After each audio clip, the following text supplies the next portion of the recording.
پی آئی اے کا 5 سال بعد برطانیہ کے لیے فضائی آپریشن بحال۔ پہلی پرواز کچھ دیر بعد اسلام آباد سے 350 مسافروں کو لے کر مانچسٹر روانہ ہوگی۔ ہفتہ وار 2 پروازیں منگل اور ہفتے کو آپریٹ ہوں گی۔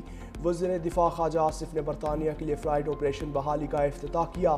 کہا ماضی میں پروازوں پر پابندی لگنے سے ملک کو معاشی نقصان ہوا۔ جب ہماری ایئر لائن پر پابندی لگی تو ملک کا امیج خراب ہوا۔ یہ کامیابی موجودہ حکومت کی ترجیحات کی درستگی کا نتیجہ ہے۔ برطانیہ اور یورپ میں سفارتکاروں نے پاکستان کا مقدمہ بھرپور انداز میں لڑا۔ جین میریٹ اور ان کی ٹیم کے خصوصی طور پر مشکور ہیں۔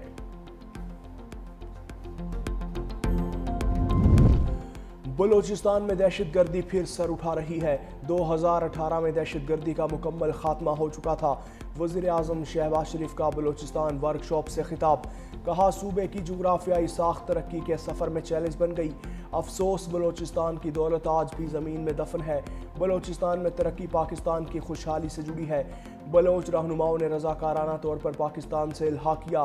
گزشتہ دہائیوں میں بلوچستان کو نظر انداز کرنا خود احتسابی کا لمحہ ہے۔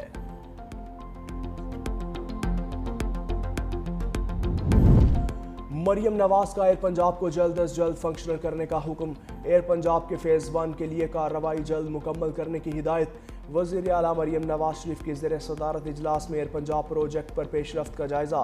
ایئر پنجاب کے لیے جدید اور آرام دہ طیارے بھی لیز پر حاصل کرنے کی ہدایت۔ وزیر اعلیٰ کو ایئر پنجاب پروجیکٹ سے متعلق تفصیلی بریفنگ۔ لاہور سے اسلام آباد ایئر پنجاب کے فلائٹ روٹ پر اتفاق۔ اجلاس میں مری گلاس ٹرین پروجیکٹ کا بھی جائزہ لیا۔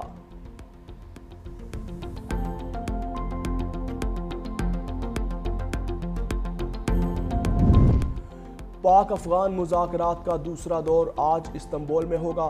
ترجمان دفتر خارجہ طاہر اندرابی نے کہا اسی خلوص سے استنبول مذاکرات میں شرکت کریں گے جس سنجیدگی سے دوحہ میں شریک ہوئے۔ دوحہ مذاکرات کے بعد افغان سرحد سے کوئی بڑا دہشت گردی کا واقعہ نہیں ہوا۔ دریائے کنڑ کے حوالے سے عالمی قوانین کی پاسداری کریں گے۔ سلامتی صورتحال کے باعث افغانستان سرحدی راہداریاں بند رہیں گی۔ اشیاء کی آمد و رفت اور تجارت سے زیادہ اہم ایک کام پاکستانی کی جان بچانا ہے۔ بھارت کا افغانستان میں سفارت خانہ کھولنا 2 ممالک کا اندرونی معاملہ ہے۔ بھارت کا افغانستان میں کردار زیادہ مثبت نہیں رہا۔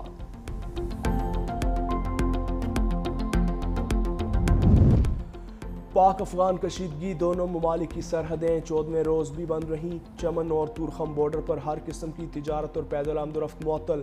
تورخم پر 23 گاڑیاں کلیئرنس کی منتظر۔ ایف بی آر حکام کے مطابق سرحد بند ہونے سے برآمدی سامان والی 255 گاڑیاں تورخم ٹرمینل پر موجود ہیں۔ تقریباً 200 گاڑیاں جمرود لنڈی کوتل روڈ پر پھنسی ہیں۔ چمن بارڈر پر 15 اکتوبر سے کسٹمز کلیئرنس آپریشن معطل۔ 28 گاڑیاں پروسیسنگ کے منتظر ہیں۔ سرحد کھلنے پر کلیئرنس فوری بحال ہوگی۔ پنجاب سے اسلحہ اور سمگلنگ کلچر کے خاتمے کا فیصلہ۔ صوبائی حکومت نے غیر قانونی اسلحہ جمع کروانے کے لیے 15 روز کی مہلت دے دی۔ صرف پولیس اہلکار اور رجسٹرڈ سیکیورٹی گارڈز کو اسلحہ رکھنے کی اجازت ہوگی۔ وزیر اعلیٰ مریم نواز کی زیر صدارت امن و امان سے متعلق اجلاس میں اہم فیصلے۔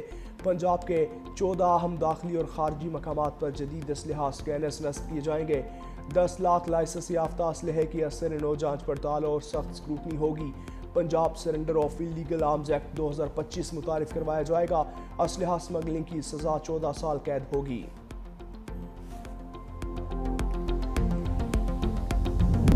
پاکستان کی کامیاب سفارتکاری نے عالمی منظرنامہ بدل دیا۔ امریکی جریدے فارن پالیسی کا بڑا اعتراف۔ رپورٹ کے مطابق پاکستان نے امریکہ، چین اور سعودی عرب سے تعلقات میں نئے سنگ میل طے کیے۔ جریدے نے اسلام آباد کو خطے کا سفارتی فاتح قرار دیا۔ پاکستان کے خلاف افغان طالبان رجیم کا مذموم پروپیگنڈا بے نقاب۔ وزارت اطلاعات و نشریات نے جھوٹے پروپیگنڈے کا پردہ چاک کر دیا۔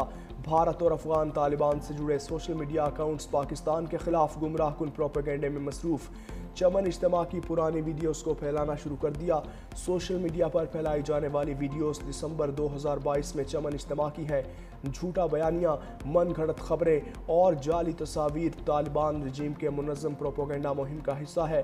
پرانی ویڈیوز کو نیا دکھا کر حقیقت کو مسخ کرنا افغان طالبان کے مذموم عزائم کی عکاسی کرتا ہے۔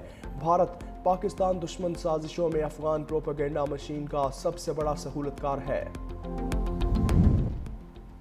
صدر مملکت آصف علی زرداری سے پولینڈ کے نائب وزیر اعظم اور وزیر خارجہ کی ملاقات، تعلیم، دفاع اور عوامی تبادلے کے فروغ پر بھی تبادلہ خیال۔ صدر مملکت نے پولینڈ کے ساتھ دیرینہ تعلقات کو باہمی احترام اور تعاون پر مبنی قرار دیا۔ دونوں ممالک کے درمیان سیاسی، معاشی اور ثقافتی روابط میں مزید فروغ دینے کی خواہش کا اظہار کیا۔ آصف زرداری نے پولش کمپنیوں کو خصوصی اقتصادی زونز میں سرمایہ کاری کی دعوت دی۔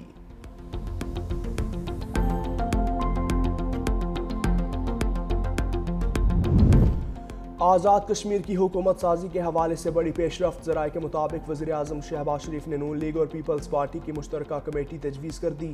وزیر اعظم اور حکومتی کمیٹی کی ملاقات میں آزاد کشمیر حکومت سازی کے لیے کمیٹی کی تجویز سامنے آئی۔ نون لیگ سے وفاقی وزراء انجینئر امیر مقام احسن اقبال، رانا ثناء اللہ کمیٹی ارکان ہوں گے۔ پیپلز پارٹی نے اپنے 3 ارکان کے نام دینے کے لیے وقت مانگ لیا۔ کمیٹی مسلم لیگ نون اور پی پی کے درمیان رابطے کا کام کرے گی۔ حکومت سازی کا میکانزم لیگی اور پی پی مرکزی قیادت طے کرے گی۔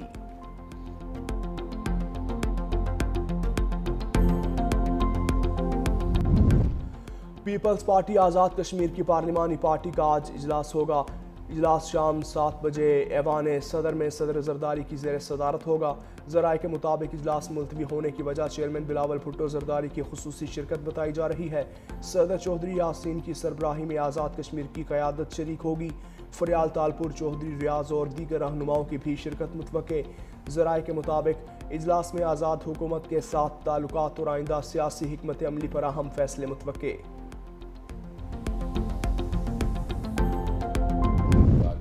برج جو ہے وہ مرحوم سینیٹر تاج حیدر صاحب کے نام سے منسلک کی گئی ہے۔ یلو لائن BRT جو کراچی کی شہریوں کے لیے پاکستان پیپلز پارٹی کی حکومت سندھ کی جانب سے ایک عظیم پروجیکٹ شروع کیا گیا ہے، اس کا حصہ ہے۔ یہی ہمارا عزم ہے کہ ہم کراچی شہر میں state of the art transport لے کر آئیں، اسٹیٹ آف دی آرٹ جو ہے وہ سڑکیں بنائیں، تاکہ اس وقت کچھ جو چیلنجز شہریوں کو ہو رہے ہیں اس کا جو ہے وہ مقابلہ کیا جائے۔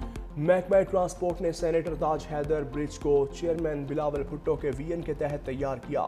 سینیٹر تاج حیدر برج یلو لائن BRT کا قابل فخر حصہ ہے۔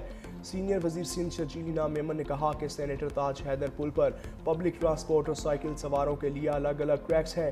یہ جدید، باہم مربوط اور ترقی یافتہ سندھ کی سمت ایک عملی قدم ہے۔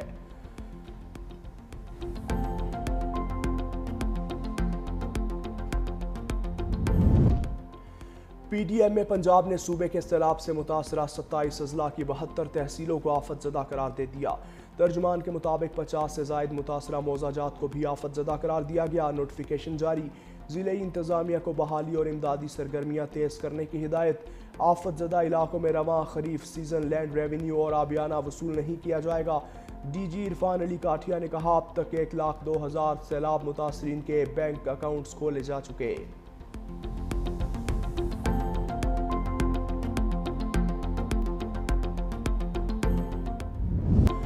DGISPR کا مردان کا دورہ۔ Abdul Wali Khan university, women university, university of engineering and technology اور مدارس کے طلباء اور اساتذہ سے اور معلم حضرات کے ساتھ خصوصی نشست۔ طلباء کی ایک بڑی تعداد نے شرکت کی۔ DGISPR نے حاضرین کے مختلف موضوعات پہ سوالات کے تفصیلی جوابات دیے۔ طلباء نے کہا کہ ملک کی سلامتی اور استحکام کے حصول کے لیے خیبر پختونخوا کے نوجوان پاک فوج کے شانہ بشانہ کھڑے ہیں۔ آج طویل عرصے بعد ہمیں ملکی اور صوبائی حالات اور افواج پاکستان کے بارے میں ذہنوں میں گردش کرتے سوالوں کا جواب ملا۔ افواج پاکستان کی ملک کو درپیش خطرات کے خاتمے کے لیے بے پناہ قربانیاں ہیں۔ لاہور فضائی آلودگی کی لپیٹ میں، آج بھی دنیا کے آلودہ ترین شہروں کی فہرست میں پہلے نمبر پر۔ لاہور کا AQI 360 ریکارڈ۔ ماہرین نے لاہور کی فضا کو انتہائی مضر صحت قرار دیا۔ محکمہ موسمیات کا کہنا ہے نومبر سے وسط دسمبر تک اسموگ کی شدت میں اضافے کا خدشہ ہے۔ اسموگ کے باعث بچے اور بوڑھے افراد زیادہ متاثر ہونے کے خدشات ہیں۔ شہری احتیاطی تدابیر اختیار کریں اور ماسک کا استعمال یقینی بنائیں۔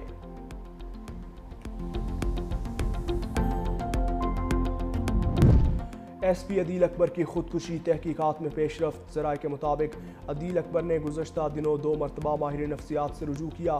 ڈینگی پازیٹیو آنے کے بعد خودکشی سے 2 روز قبل کرونا وائرس کا بھی شکار ہوئے۔ SP نے چھٹی کی درخواست دی تھی جو منظور نہ ہوئی۔ تحقیقات میں عدیل اکبر کے ہمراہ وائرلیس آپریٹر اور ڈرائیور سے الگ الگ پوچھ گچھ۔ SP کے زیر استعمال آئی فون ابھی تک ان لاک نہ ہو سکا۔